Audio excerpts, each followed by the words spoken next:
और अब एक ऐसी खबर जो सीधे आपसे जुड़ी है। अगर आप ऑनलाइन ट्रांजैक्शन करते हैं, किसी अनजान कॉल को रिसीव करते हैं या फिर किसी लिंक को ओपन करते हैं, तो आपको संभलने की जरूरत है, क्योंकि साइबर ठगों की नजर आप पर है। दिल्ली में ऐसा मामला सामने आया है जो बेहद हैरान करने वाला है। मिस्ड कॉल आई और बैंक अकाउंट साफ हो गया। इस ठगी के जरिए 10-20 हजार नहीं बल्कि पूरे 50 लाख रुपए निकाल लिए। एक रिपोर्ट आप देखिए। मिस्ड कॉल आएगी और अकाउंट से बैलेंस गायब हो जाएगा। एक फोन आएगा और बगैर ओटीपी के अकाउंट खाली हो जाएगा। ये साइबर फ्रॉड का वो नया तरीका है जिसके शिकार हुए हैं दिल्ली के कापसहेड़ा में सिक्योरिटी एजेंसी चलाने वाले शमशेर सिंह। शमशेर सिंह का दावा है कि उनके मोबाइल पर अनजान नंबर से फोन आया, जिनमें कुछ मिस्ड कॉल थी और कुछ साइलेंट कॉल थी। फिर इन फोन कॉल के बाद 6 मैसेज आए। ये मैसेज ऐसे थे जिन्होंने उनके होश उड़ा दिए। ने मैसेज चेक किए तो मेरे अकाउंट से 12 लाख एक डेबिट हुए, 12 लाख एक डेबिट हुए और 10 लाख की एक ट्रांजैक्शन हुई, 10 लाख की एक ट्रांजैक्शन हुई और 4,63,000 की एक ट्रांजैक्शन हुई और 2 लाख की ट्रांजैक्शन एक हुई। लेकिन 2 लाख रुपए मेरे वापस आ गए, क्योंकि उस पे कैप लगा था, इसलिए सर्वर ने एक्सेप्ट नहीं किया, तो 2 लाख वापस अकाउंट में आ गए थे। बाकी 48,63,000 का फ्रॉड हुआ है। शमशेर सिंह हैरान हैं, परेशान हैं, उनके चेहरे पर शिकन आना लाजमी है।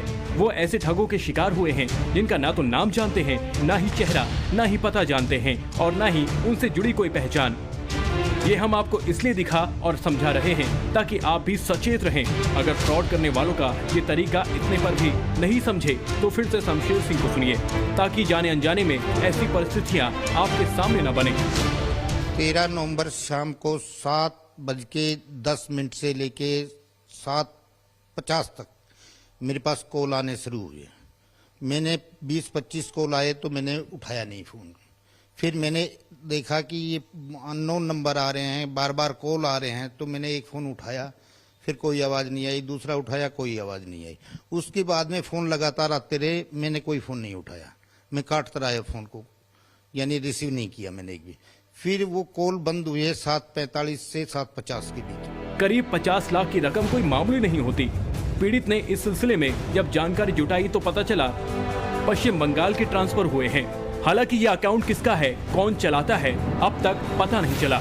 जो फ्रॉड हमारे साथ हुआ ये 13 नवंबर को संडे को हुआ था इवनिंग में। तो उस पे हमने मतलब तुरंत ही कार्रवाई की थी कि 1930 पे हमने कॉल किया। हमने सोचा था कि ये पेमेंट, जैसे हमने सुना है कि वहाँ पे साइबर का ये जो नंबर है तो होल्ड हो जाती है पेमेंट। तो उसके बाद हमने FIR भी दी है 15 को। तो हमने खूब वहाँ पे सेक्टर 16 में साइबर सेल में जो है अपडेट लिया, बट उनकी तरफ से हमें कोई सेटिस्फैक्ट्री रिस्पॉन्स अभी तक मिला नहीं है। वो ये कह रहे हैं कि हम अपनी इन्वेस्टिगेशन कर रहे हैं, आप अपने बैंक से बात कीजिए। हम बैंक से बात कर रहे हैं, बैंक को मेल डाल रहे हैं, वहाँ से भी हमें कोई सेटिस्फैक्ट्री जवाब नहीं आ रहा है। साइबर फ्रॉड का ये मामला 1 महीने पुराना है। पुलिस भी इन 720 घंटों में आरोपी को नहीं खोज पाई है। हालांकि दावा किया जा रहा है कि पूरे मामले की जांच जारी है। ये मामला हमारे संज्ञान में है और हमारी IFSO यूनिट है, इसको इन्वेस्टिगेट कर रही है। केस एक्टिव इन्वेस्टिगेशन में है और जैसे ही इसके बारे में कुछ इनपुट होगा उसको जरूर शेयर किया जाएगा। अब सवाल है कि ये फ्रॉड कैसे हो गया। जब शमशेर सिंह ने OTP शेयर नहीं किया तो ऐसा क्या हुआ कि अकाउंट चंद मिनटों में खाली होने लगा। तो आप साइबर एक्सपर्ट मोहित यादव को गौर से सुनिए। ये आपको साइबर ठगों से बचने का वो तरीका बता रहे हैं जो इन दिनों बहुत जोरों पर है।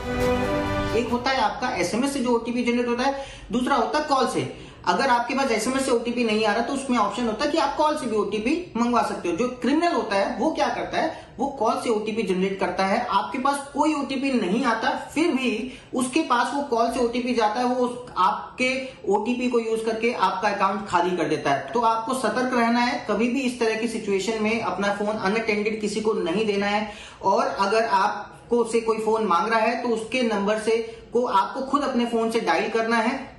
कोशिश कीजिए कभी भी जब आप डायल करें तो *21 या * इस तरह के कोई भी स्पेशल कैरेक्टर्स आपके नंबर्स पर नहीं होने चाहिए। अगर सतर्क रहना है तो इस तरह की इंफॉर्मेशन को आपको शेयर करना पड़ेगा जितने ज्यादा से ज्यादा लोगों तक।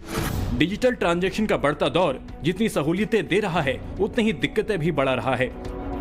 इसलिए आप किसी अनजान लिंक पर क्लिक ना करें, किसी के साथ अपना OTP शेयर ना करें। किसी अनजान शख्स को अपना मोबाइल देते समय सावधानी बरतें और सबसे बड़ी बात, अपनी बैंक खाते की गोपनीयता सीमित रखें।